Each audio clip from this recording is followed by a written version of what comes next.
So in 1978, the NFL switched from a 14-game season to a 16-game season, and throughout the time that it was 16 games, up until it was upped by 1 game to 17 in 2021, there was a handful of teams that finished the record with 1 win and 15 losses, and it's always debated as to which one's worse, and heck, there's only ever been 2 teams to finish worse than 1-15, that being the coveted 08 Lions and 2017 Browns, who both went 0-16. But I'm taking a look at 2 of the most unusual 1-15 teams, because overall, these 2 probably should have went winless, but both got lucky in week 1. And I'm talking about the 2001 Carolina Panthers and the 2020 Jacksonville Jaguars, who had fairly similar seasons, and ironically they were both founded in 1995, so we're talking about 2 of the more recent expansion teams as well. As heading into 2001 for the Panthers, things weren't necessarily supposed to go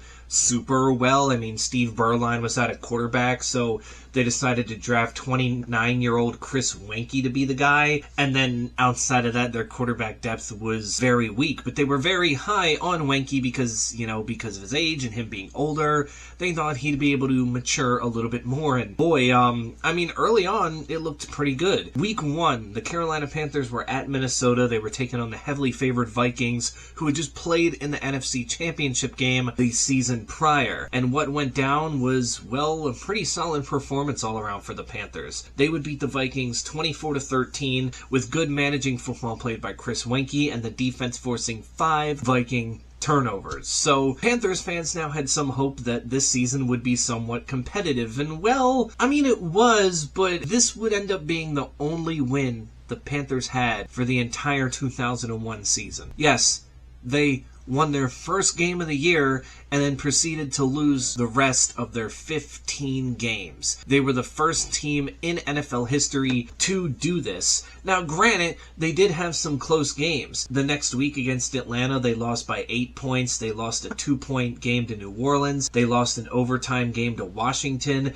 They lost by 1 point to the Jets. They lost an overtime game to the 49ers. They lost by 4 to the Saints and 1 to the Bills. And then toward the end of the year, coming off their bye against a really good Rams team that went 14-2, they only lost to them by 6 points. So it's not like they weren't competitive in every single game. They could have come close to more than 1 win. But when you look at it and how this season turned out, that win right in week 1 avoided this team going 0-16. Now, there was some bright spots, I guess you could say. I mean, obviously Chris Wenke didn't play well. The whole quarterback room didn't play well in itself. But they still had guys on the roster like Masin Muhammad and Wesley Walls, who were veterans who, although didn't put up good seasons statistically with a team that bad, they were still, fun to watch. Plus, they had a young Steve Smith Sr. on the roster who was in the middle of his first year, mainly used in more of a, punt return, kick return type thing, as he would make the Pro Bowl that year as a returner. And they had a pretty good kicker in John Casey, so there's that too. Even though he kicked a lot more field goals and extra points,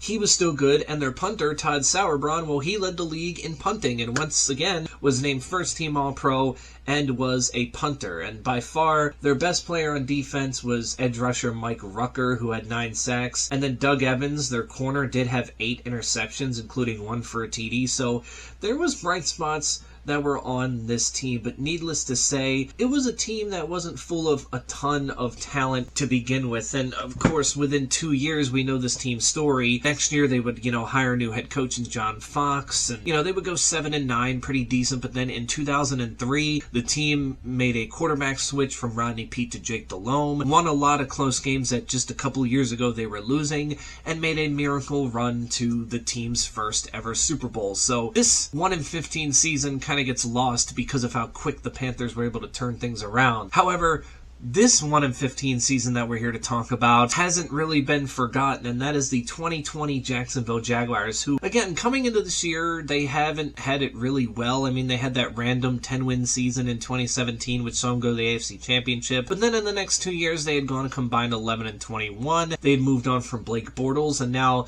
some guy named Gardner Minshew was running their quarterback position, who played really well in his rookie year. So heading into his second season, there was, high hopes going up, and Week 1, they were playing their division rival, the Indianapolis Colts, in Jacksonville, and of course, the Jaguars won this game, mainly because the Colts have trouble playing in Jacksonville for whatever reason, but, Gardner Minshew looked good as he only threw one incompletion this entire game, and he would actually be good for the rest of the year, but sadly, the team wouldn't, as like the 2001 Carolina Panthers, the team would go on to lose the next 15 games and go 1-15, but sort of similar to the Panthers, it's not like they weren't in a lot of games, as the very next week, they almost beat the Tennessee Titans, who in a 33-30 loss there. They lost by 8 to a Bengals team that was on the up and up with a rookie Joe Burrow at this point in time. They lost by 2 points to the Texans, 4 to the Packers, 2 to the Browns, 3 in overtime to the Vikings. So again, it's not like they weren't in any close games, they just couldn't get the job done. Now, when you talk about bright spots on this team, Gardner Minshew was definitely one of them, as where Wenke wasn't, and the quarterback position overall for the Panthers was bad. The Panthers didn't necessarily have bad quarterback play. I mean, Mike Glennon was decent and Jake Luton was bad. Gardner Minshew completed 66% of his passes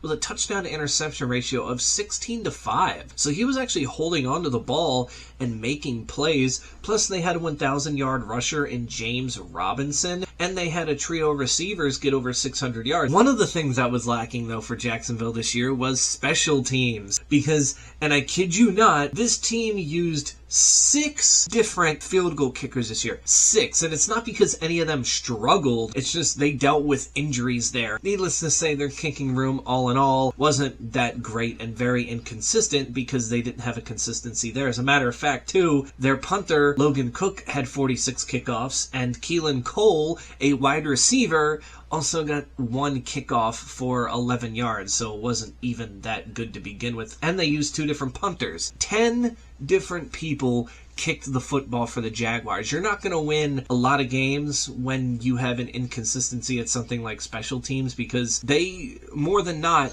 will be the reason you win or lose games. Unlike the Panthers, who had some solid defenders, this Jaguar team didn't really have a ton going on for them. I mean, Miles Jack was kind of becoming a bust at this point in time. Their sack leader this year was Juan Smoot with 5.5, and this was a year that they had come off drafting Josh Allen, now Josh Hines Allen, who didn't have a good rookie season. Unlike the 2001 Panthers team, I feel like they had a lot more talent, and to me, this Jaguar team is the better team of the two, because when you look at the one win that each of these teams had, the Panthers beat the Vikings, who sure, as I mentioned earlier, made the NFC Championship game the year before, but the Vikings this year would end up going 5-11 and not really go anywhere themselves in a start of a mini downfall for them. Whereas the team the Jacksonville Jaguars beat, the Indianapolis Colts, yeah, they went to the playoffs. They went 11-5 and were the 7 seed. So imagine if the Colts had won this game, they were probably going to be in a home playoff game in the wild card weekend instead of having to go to Buffalo, where they did put up a fight, but it just is still intriguing to me that this Jaguar team beat that Colts team that would end up going to the postseason anyway. So to me, that win is already better than what the Carolina Panthers had in 2001, even though, again, the Vikings did have Dante Culpepper, Randy Moss, Chris Carter. I understand that, but that Vikings team as a whole dealt with a lot of injuries and wasn't all that good by the end, whereas this Colts team actually made it to where they wanted to be. And sure, they didn't win a playoff game, but they got to the playoffs, and they were the only team to lose to Jacksonville that season. And I guess you can say too, Jacksonville kind of had their Carolina moment, as in 2022, with again a new coach and their quarterback Trevor Lawrence starting to live up to expectations. They turned a 4-8 start into a 9-8 finish, a division title, made the playoffs, and actually won a playoff game against the Chargers after trailing 27-0 at halftime. They won it 31-30, and even gave the Kansas City Chiefs a run for their money in the divisional round on the road. So both of these teams had quick turnarounds. That's basically it for me. You can tell me in the comments below, of these two teams, which one do you think is the better team? And for fans of these teams, the Panthers and Jags, especially someone like the 01 Panthers, if you were old enough to remember that, what was it like, upsetting the Vikings in week 1, giving yourself some hope that maybe things were turning and things could work, only to have them just fall back down flat and lose the last 15 15 games. And for the 2020 Jaguars, a team that, I do remember because obviously, I was 22 years old. I remember them fondly. They're fairly recent. What was it like as a Jaguars fan being like, oh my goodness, we upset the Colts in week 1. This Gardner Minshew guy looks really good. Maybe he's the answer. Only to again have it just come crumbling down in your face in the end. But yeah, that's it for me. Stay safe out there. And until then, I will catch you all in the next one.